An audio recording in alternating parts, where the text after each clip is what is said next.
taarifa iliyotolewa na SACP Mlilo kuhusiana na yule Mchina ambaye ni mwekezaji wetu ndani ya taifa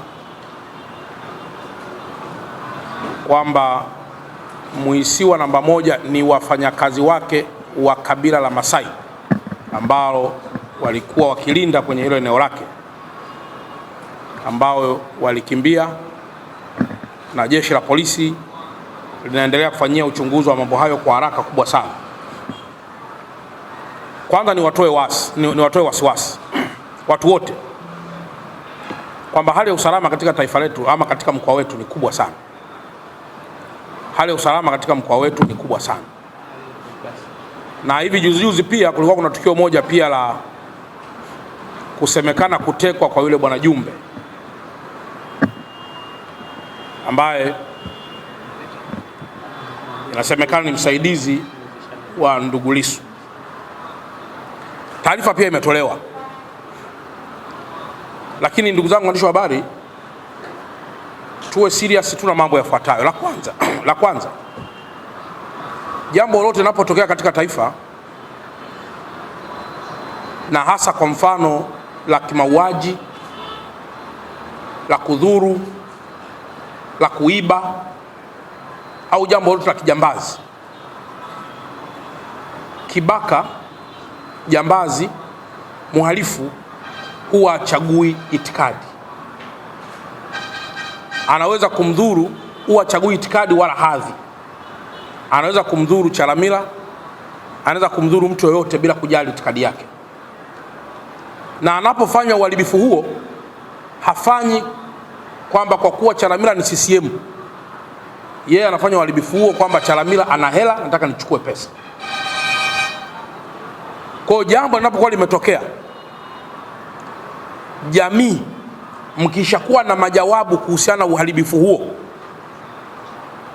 maana yake kinakuwa ni kikwazo kikubwa sana cha kuharakisha uchunguzi wa jambo hilo na kuja na majawabu kwa Watanzania.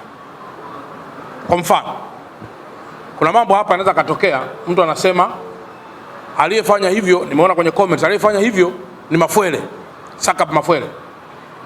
Sasa Mafwele huyo ndio mambo yote ya kiuchunguzi yapo kwenye dawati.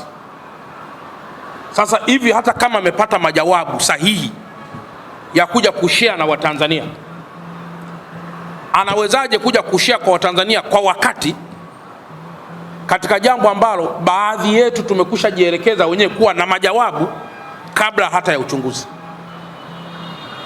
Kwa hiyo masuala yote, kwa mfano swala ile la Mchina, yule Mchina nataka nikwambieni ukweli, angelikuwa ana chama cha siasa anajitokeza waziwazi kwamba yeye ni Chadema au ni CCM au ni CUF, nafahamu wafuasi pengine wa chama hicho moja kwa moja angelisema Mchina huyo ameuliwa kwa sababu ya itikadi ya chama chake. Lakini kwa sababu hiyo itikadi haijaonekana, majalada yake yanakuwa ni rahisi sana kuyachunguza kwake, na hasa kama mambo yote yakiwa yako constant bila kuharibiwa kwa ushahidi wowote. Kwa hiyo moja, nitoe rai kwamba mambo yanapotokea, nimeona tale tukio la bwana Temba, mliona namna lilivyoanzwa. Chama hiki kitatoa barua ya kusikitishwa sana, huyu atoa barua ya kusikitishwa sana, yaani kama vile mwelekeo wa kama vile kuna mtu fulani amefanya jambo hilo ambaye ama ni serikali ama ni jambo fulani. Lakini kwa jambo hilo mwisho linakuja kukamilika kwamba jamani, huyu mtu huyu ni 1 2 3. Mwingine anaweza akaja anasema mbona jambo hilo unaleta majibu, mbona jambo la jana halina majawabu? Uchunguzi na ukamilishaji wa taarifa is a matter of context. Mazingira na context vitu tofauti. Ni jambo la ushahidi, ni jambo la teknolojia, ni jambo la muda, jambo limefanywaje, muda gani. Vyote hivi ni vitu ambavyo husaidia kwa pamoja katika kuharakisha masuala ya kiuchunguzi na kuwa perfect.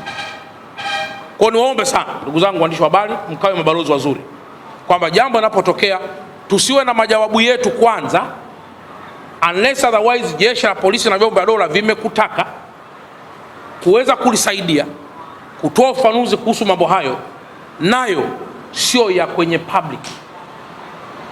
Lakini jambo la pili, mchina wetu, jambo ambalo amefanyiwa ni baya,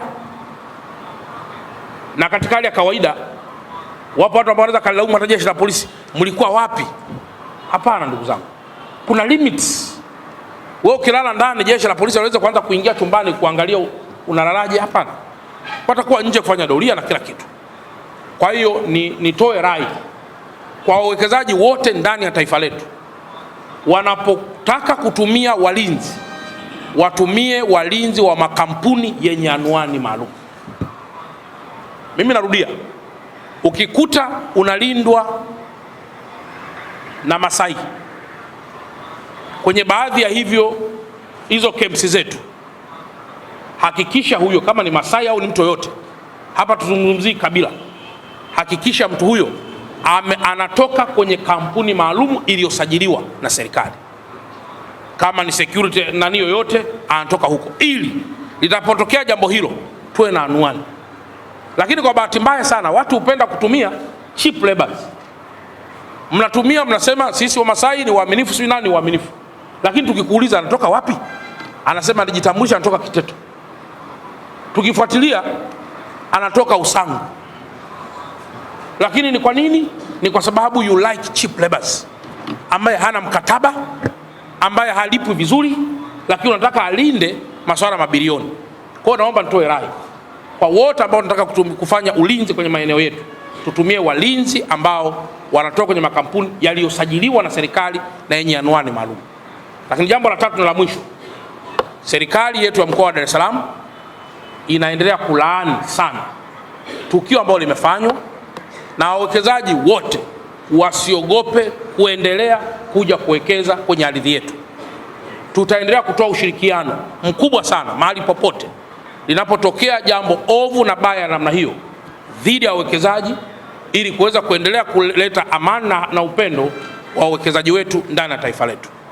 Nimeona nilitolee hilo ufafanuzi kwa sababu nimeona kuna swali hapa, mmoja akanitumia message kwamba yeye hataongea lakini anaomba tu mimi nilifafanue. Kwa nimeona hilo nifafanue kwamba hatujafurahishwa na jambo lile, na tayari jeshi la polisi katika mkoa wetu wa Dar es Salaam chini ya SACP Mlilo wanaendelea kwa haraka sana kuhakikisha kwamba matukio hayo sio tu yanakomeshwa, lakini hayajirudii mara kwa mara. Tukio lile la Bwana Jumbe tunalilaani sana kama tunavyolaani mambo mengine, kwa sababu masuala ya ulinzi na usalama na uhai hayana chama. Tunalaani mno, awe ni mwana CCM, awe ni mwana CUF, awe ni mwana Chadema, tunalaani matukio hayo, na kwamba sote tuweze kuishi vizuri katika taifa letu, kwa hata kama tuna misigano ya kichama, iwe ni ile misigano ya kimaendeleo ambayo tutabishana, lakini mwisho tutakaa pamoja, tutakula chakula pamoja, na wala sio kunyosheana vidole kwamba huyu ndio muhalifu au huyu ndio muasi au huyu si ni kitu gani. Hapana, sote sisi tutakwenda pamoja. Lakini yoyote yule utakayevunja sheria za taifa letu, usije ukadhani utajificha kwenye chama cha siasa chochote au kwenye taasisi ya dini yoyote. Wakati wa kuwajibishwa ukifika, utawajibishwa sawa sawa kabisa na mtu yoyote mpagane asiye na imani aina yoyote.